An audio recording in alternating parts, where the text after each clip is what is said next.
beginning and no end. You're my hope and my defense. You came to seek and save the lost. You paid it all upon the cross. You are stronger. You are stronger. Sin is broken. You have saved me. It is written. Christ is risen. Jesus, you are Lord of all. Good morning, Clear Creek. I'm glad you're here today, and if it's your first time at church or your first time back after a long time, man, we're glad you're here, and we've been expecting you. We hope to get to know you, and we hope you'll keep coming back. We don't want you to visit long. We'd love for you to be a part of the Clear Creek family. Speaking of the Clear Creek family, this morning we have a few announcements to make concerning our family growing. We have new members. Our new members are Jim and Rhonda Mosley. I think they're sitting right over here somewhere. Jim and Rhonda, will you stand up?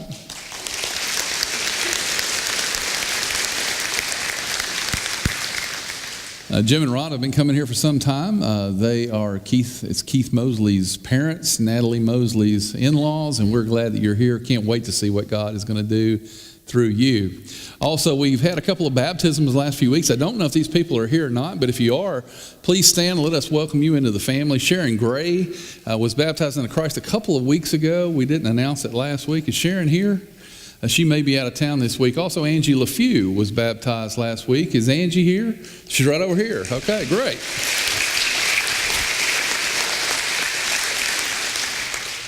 I want to take just a moment to thank all the people that had worked so diligently last week to make the Nobodies a success. It was a great day. We had a lot of new friends that came to visit us that day, and we hope that some of those people are going to come back and be with us again. I want to thank all of the people who played the parts on stage, Eric Majors, Keith Mosley, Janet Cannon. They did a tremendous job. One person that worked behind the scenes that I think probably worked as hard, if not harder than anybody else, was Sherry Shanath, who made the costumes. Those were all handmade costumes, so we really appreciate Sherry and the hard work that she did. But we appreciate everyone. We know there were people that worked in the nursery. We know there were people that worked in the parking lot and welcomed and greeted and ushered and moved over. Thank you, all of you, for the hard work and the sacrifices that you made so that we could have a very, very good day. I want to take another moment just to thank this group of guys. They met in the creek and watched it on screen, and they did that because they wanted to serve the congregation by allowing these seats to be taken by other people. So thank you guys. I really appreciate what you did. Before we begin our lesson this morning, let's bow together in a word of prayer. God, we know you're an amazing God, and we're so thankful that you love us and you've shown your love for us through your son Jesus.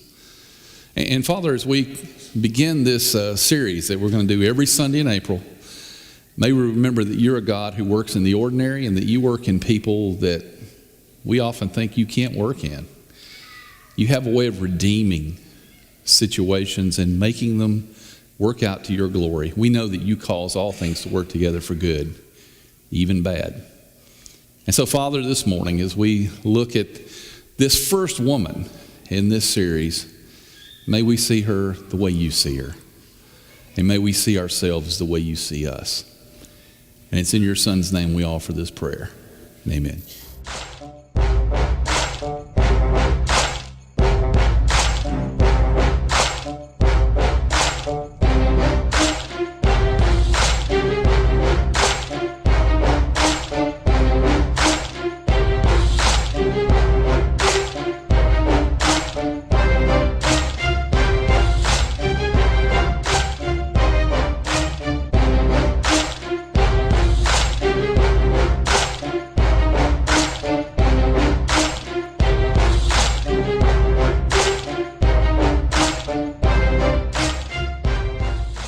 Now, I really wish that I had thought of the title Bad Girls all on my own.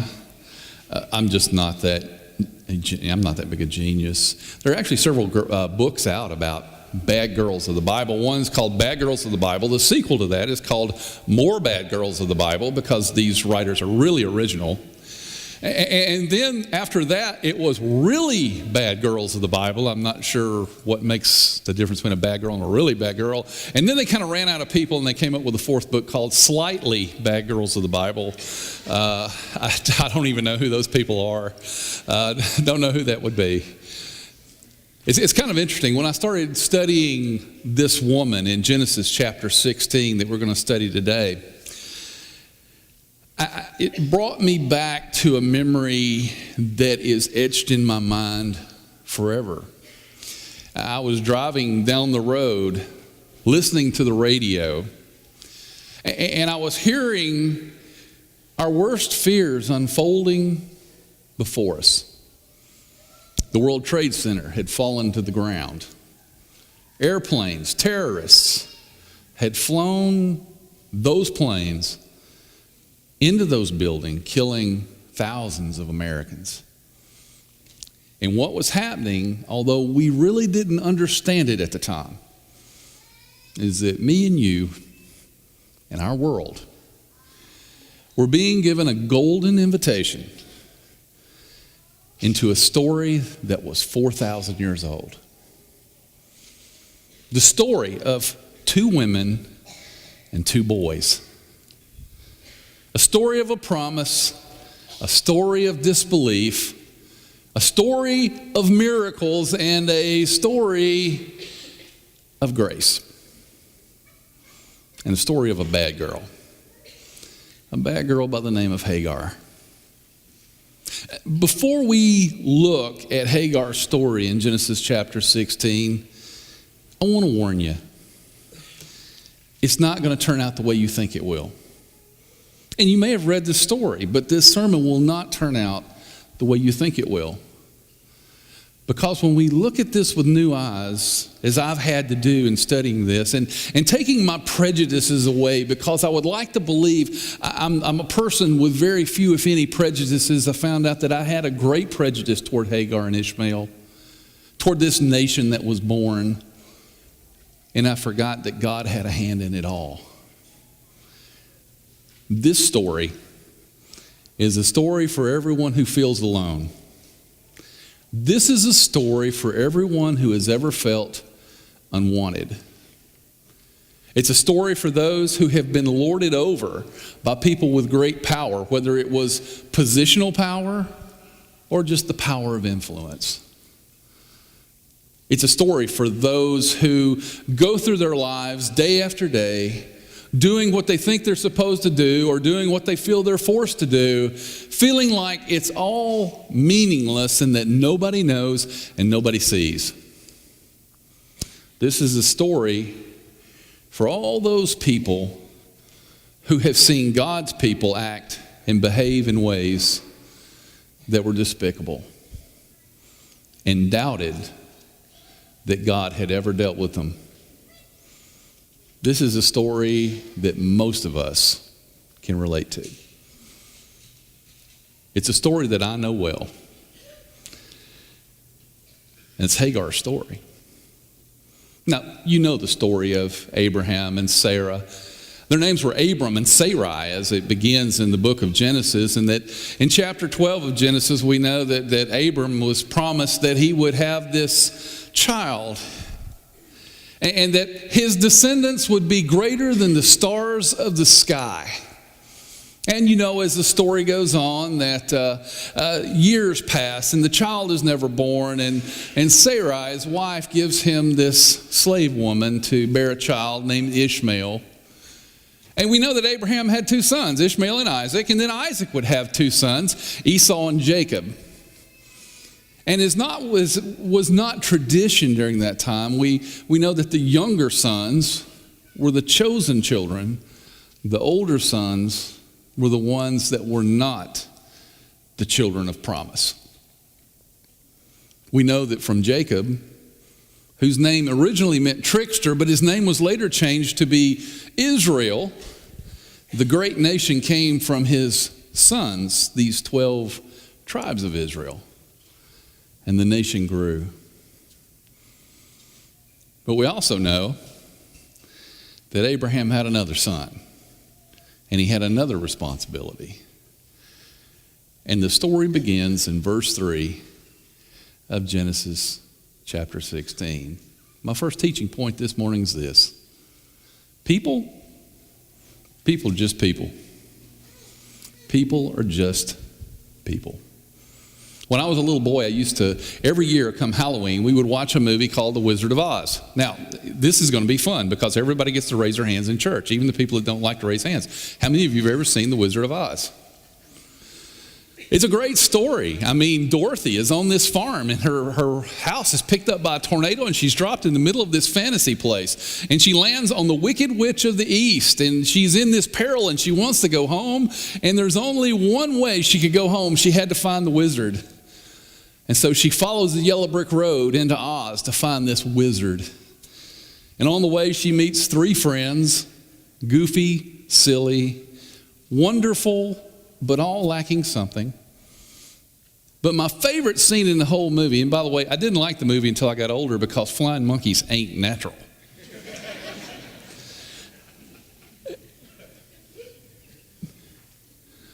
But as she gets into Oz and she finally gets an audience with the wizard, she walks into this huge room, and on this huge screen, there's smoke and there's lightning and this huge face that's speaking with this mighty voice. And she's listening to Oz speak to her, and all of a sudden, the little dog Toto goes over to the side and he starts pulling a curtain back.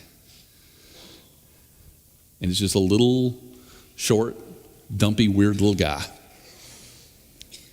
And he was the wizard. And you know, in life, that's really kind of the way life is. We put people up on these pedestals, even God's people, and we expect God's people to be like the wizard. They're larger than life. They're people that have it all together, and they're living their life inside out, and the Spirit of God's leading them. But the truth is, most of us are the little weird guy behind the curtain. Even Abraham and Sarah. Abraham had been promised that there'd be this child. Sarah knew about the promise. They had waited 10 years. They had tried for 10 years to have a child. They couldn't have a child, and we pick up in verse 3 where they devise a plan. It says, so after Abram had been living in Canaan 10 years, Sarai's wife took her Egyptian slave Hagar and gave her to her husband to be his wife. Now, this is not one of the teaching points in this lesson, but I do want to tell you this. I don't know in what universe they thought this was a good idea. But a bad plan is always a bad plan. And every time in my life when I've had a really, really awful plan and I just keep trying to fix it and I keep trying to do something to try and make it work, it just gets worse and worse and worse. And that's what's happening with Abram and Sarah at this point. It's been 10 years. They couldn't get it to work, so they decided that they're going to take action on their own. And Sarai gives Hagar, her slave, to Abram to be his wife. Now, remember, it's a wife. And then we pick up in verse 4 and 5. It says, he slept with Hagar, and she conceived. And when she knew she was pregnant, she began to despise her mistress. Then Sarai said to Abram, you're responsible for the wrong I'm suffering. Now, isn't that just like your wife? Now, she gives you this woman. She becomes pregnant. The woman doesn't treat you right. Now it's your fault, right? Okay, we keep going. You guys were too chicken to laugh. May the Lord judge between you and me. Sarah, Hagar wasn't chosen randomly, by the way. Hagar was her handmaid. And usually if a woman chose a handmaiden, she chose someone who was probably trusted. And it's obvious there was no real relationship between Sarai and Hagar, but she trusted Hagar. Now, we need to know where Hagar came from so we can really understand what's going on here. Because Hagar knew Abram and Sarai's story. If you can go back to the slide in Genesis chapter 12, in verse 16, Hagar was one of the slaves that was given to Abram as a dowry for Sarah. We read this verse, it says, he treated Abram well for her sake. Abram acquired sheep and cattle and male and female donkeys, male and female servants and camels. Now I want you to just keep that up there if you will.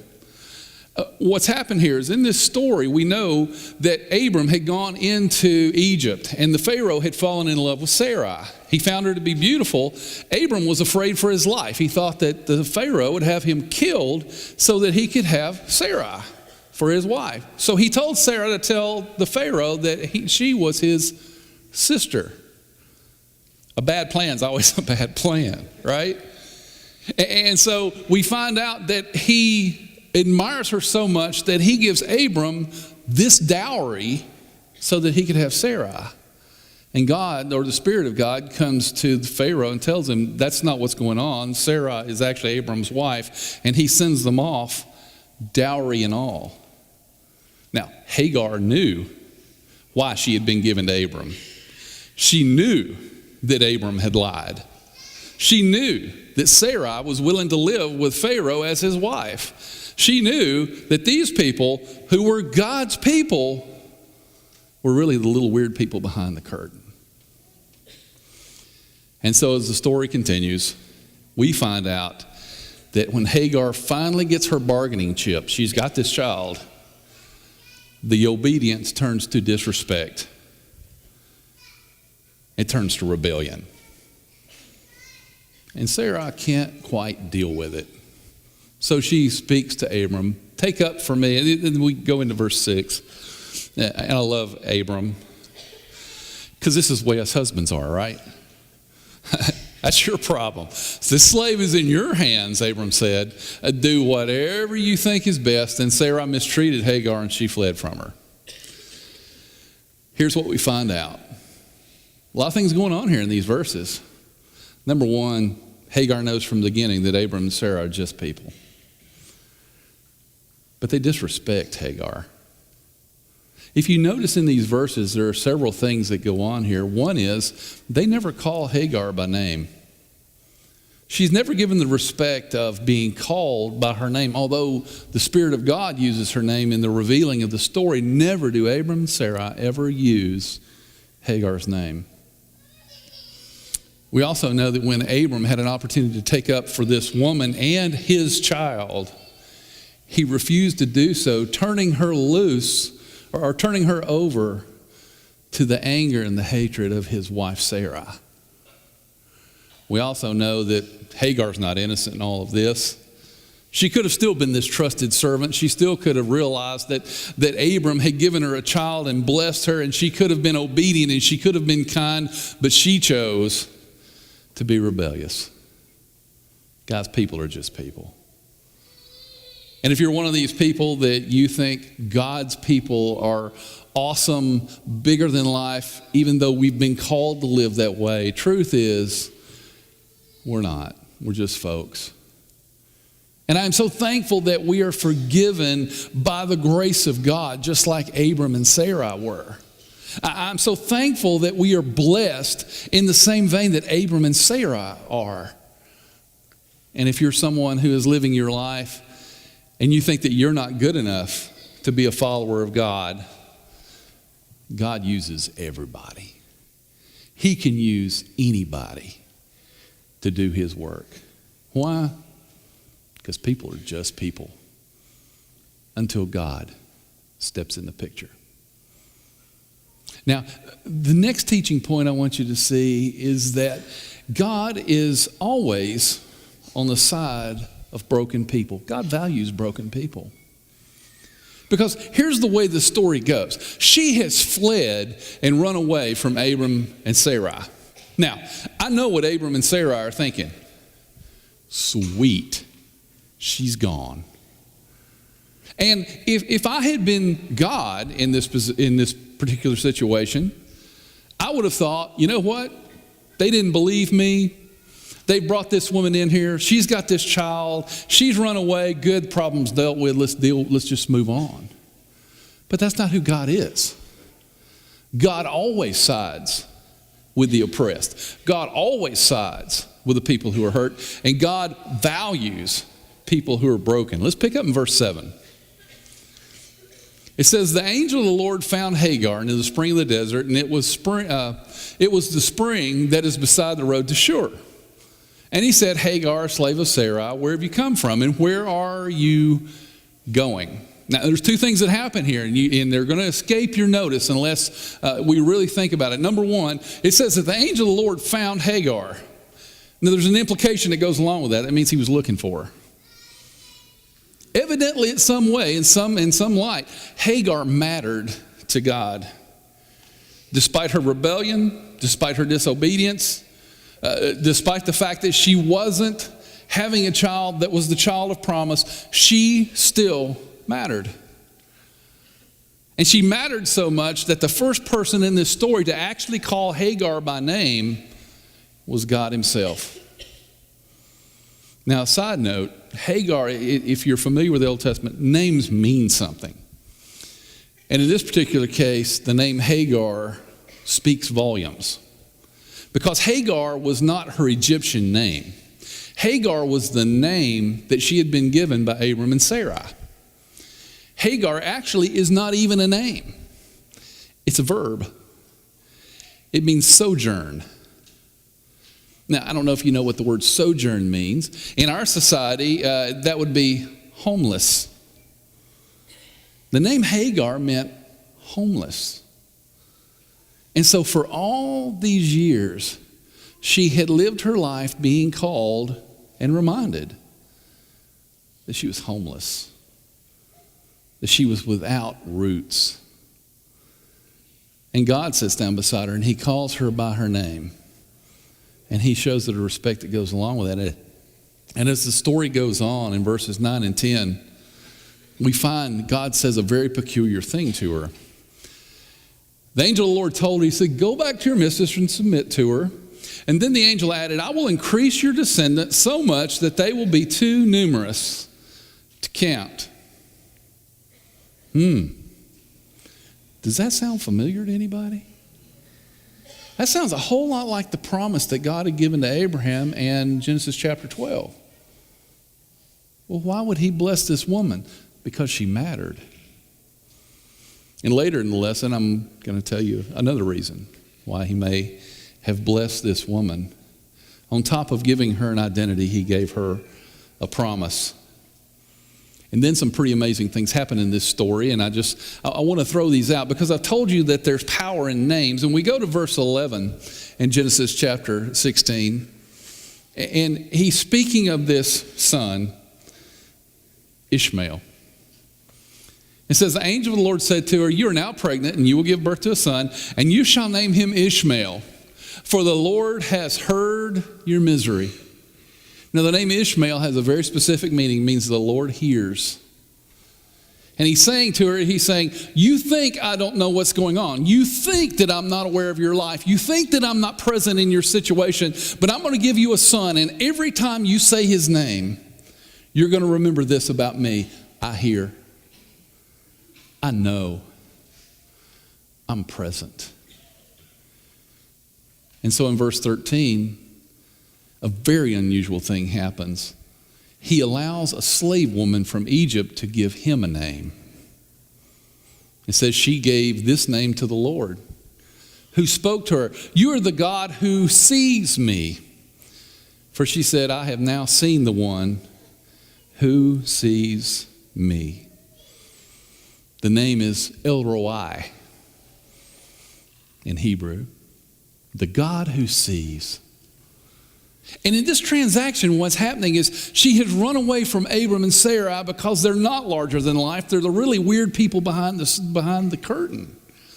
And she's gone out into this wilderness and she's sitting there, and God values her so much that not only does he look for her, but he calls her by name. And he tells her this, I hear you and I see you. And no matter where you go, you can't flee my presence. No matter where you go, you need to know that my hand is upon your life. And for all of us who feel unseen and unwanted, for all who are mistreated, for all of those who are disappointed in what they see out of God's people, for all of those people, he says this, I hear you. And I see you. And you matter. We know this about God, that God works in his own timing. And this is our last teaching point. God has a way of working in his own timing. He has a way of making things happen the way they're supposed to happen, but he does it when they're supposed to happen. Now we know the timeline in this story is Abram had received the promise. There 10 years later, we have Hagar, and now more years will pass. There are several years that will pass between chapter 16 and chapter 17 of Genesis. But when we pick up chapter 17 of Genesis, we find out that God decides that now's the time.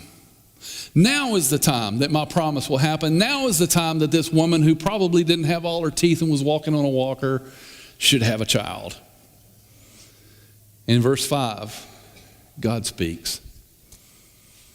He says to Abram, you will no longer be called Abram, but your name will be Abraham, for I have made you a father of many nations. And then we go into verse 15 and 16, and he says this, and as for Sarai, your wife, you'll no longer call her Sarai. Her name will be Sarah, and I will bless her and will surely give you a son by her. And in God's timing, what he does is he creates life from nothingness. And he changes their names. And once again, names are significant, right? We've established that. You know what he does to their name? This is cool. If you don't remember anything else, this is one of the things you're going to want to remember. He adds a letter in Hebrew to both of their names. And it's a letter that is the sound of breath. Abraham. Sarah. God breathed life into their very names. And from nothingness and from death, God breathed life, and Isaac was born. The same way God breathed life into Adam in the book of Genesis. He created many animals that breathe, but only Adam does it record that he breathed life. And when time was right, the child was born. And when the time was right, we know that as their lives went on, that Ishmael and Isaac did not get along, and that God told Abraham to mind Sarah and to allow Hagar and Ishmael to leave. And he does. The promise is reestablished in the wilderness to Hagar and to Ishmael. We also know that the story comes full circle. In chapter 25 of Genesis, we know that Abraham dies. And when he breathed his last, he died at a good old age. Some versions say ripe old age. I think they changed that because ripe's not a good word anymore. And an old man full of years, and he was gathered to his people, and his sons, Isaac and Ishmael, buried him in the cave at Machpelah. They came back together to bury their father. These two people would be at war forever. They still are today. Now, you remember when I told you that on that day in September of 2001, we had been invited into a story that was 4,000 years old? It's this story. It's a story of two brothers, one called by God, one made into a mighty nation. And here are your two last points. God has a way of creating our opposition before he creates us. Opposition's good. And if you're one of those people that I've been talking about who feel invisible or broken or hurt or disappointed or feel meaningless or whatever that is, I want you to understand that that's not necessarily a bad thing, because God creates opposition in our life so that he can come through in our life and we can see his power. We remember the story in the book of John where the disciples asked Jesus, was it this man or his parents that sinned that he may be born blind? And Jesus' answer was, he was blind so that the power of God may be displayed in him. And God displays his power in our opposition. The time continues to go on. And through Jesus Christ, actually the opportunity to reunite these two brothers and their nations has been presented. It's God's plan. that the children of Isaac reach out to the children of Ishmael and to tell them this story of an awesome God, of a true calling and a Savior that saves people no matter what.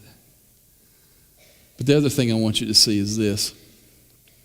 If you go back into verse 9 of this chapter, I hope if you've got your electronic device or your Bible open, you look at verse 9, I want you to remember what God did. Because you see, if I had been God and I had been in the wilderness and this was all going on, there's a couple of things that I would have done if I wanted to bless Hagar. One of the things I might have done is I might have said, okay, you travel over to this area in this big fruitful place and I'm going to give you all that you can stand and you're going to be blessed beyond measure and your son will become a nation and you're going to be healthy, wealthy, and wise. Well, God didn't do that. Or I would have said, now let me hold your hand and we're going to go back to Abram and Sarah and I'm going to give them what for and I'm going to make them treat you right. Well, God didn't do that either. What he says in verse 9 is he says, go back to Sarai and serve her. And that doesn't hardly seem fair, does it? But see, here's the reality of God. If you're one of those people that I've talked about, remember this. God may not change your situation,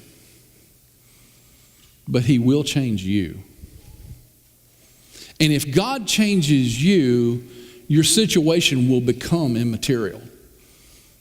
If God changes us, we will be able to deal with whatever situation he places us in. Now, I don't know about you. I know some of you. But I don't know what your life's like. But I know this. Whatever it is, it's not too big for God to handle. No matter what's happening, no matter where you've been, it's not too big for God to handle. But herein lies the beauty of the story. What God does is he gives Hagar a choice. He doesn't force her to go back. He tells her to go back. But Hagar actually has the choice to do one of two things here. She can either go back and trust God, or she can just run away. And you know, that's the choice that we have every day. We get to have the choice of Hagar every day. Because our situation is not going to always be good. And people are not going to always treat us the way that we should be treated. So we get to choose. Will we go ahead with our life and serve God? Or are we just going to run away? I know in this room there are people who have been running a long time. And you're thinking, how do you know that? Here's how I know. I used to be one of you. I know how you feel. I know how it feels to be that invisible person. I know how it feels to feel unwanted. I know how it feels to feel all of those things. I know how it feels to feel forsaken, and I know what it's like to run. And I want to let you know, it's better when you decide to serve. So this morning you have that choice, and that's your invitation. Whatever situation you're in, choose. Will you honor God? Will you obey him, live in this circumstance and allow him to change you, or will you just run away? For all of those who choose to stay, we want to help. If you desire the prayers of the church, we want to pray with you. We love you and care about your soul. And there's one thing we want from you, and more than anything else, and that is that we want to be in heaven with you. And we look forward to that. And there may be people who want to begin their journey with Jesus through being baptized into Christ and raised to walk in newness of life. What does that mean? It doesn't mean you get to change jobs when you come out of the water. It means that God's going to change you. And you'll be amazed at the change. And there may be people who want to be shepherded by our elders.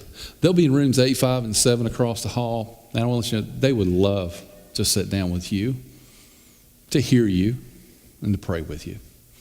If you have any need of the invitation, we invite you to come while we stand and sing to encourage you. My heart will sing, no other name, Jesus, Jesus. My heart will sing, no other name, Jesus, Jesus. I'm running to your arms, I'm running to your arms. The riches of your love will always be enough. Nothing compares to your embrace. Light of the